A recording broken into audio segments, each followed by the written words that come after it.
女傭疑遭虐打，手於腳爛，登機返家。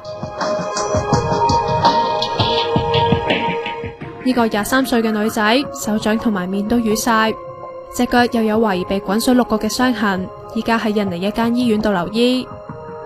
據知嚟自印尼東爪哇嘅佢，為咗供養爹哋媽咪同埋細佬，舊年5月去到將軍澳一個姓羅嘅4人家庭度打工。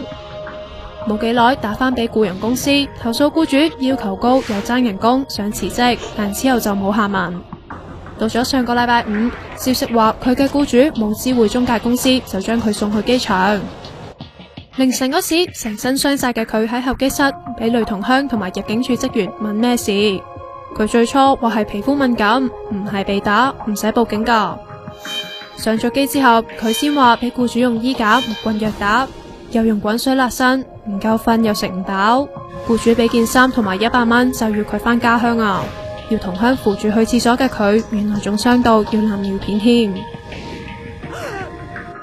件事就引起印尼傳媒嘅報道，這好嚴重啊，所以佢要用好多錢啊！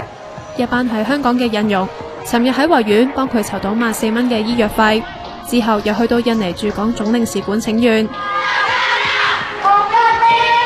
發起請願嘅負責人就話好傷心，希望當局會正視事件。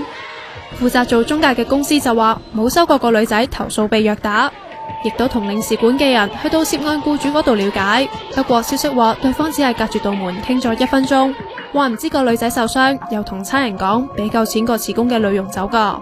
據知嗰家人之前都請過2個女傭，但佢哋都做唔夠半年就劈炮。差人依家將案件列做雜項處理。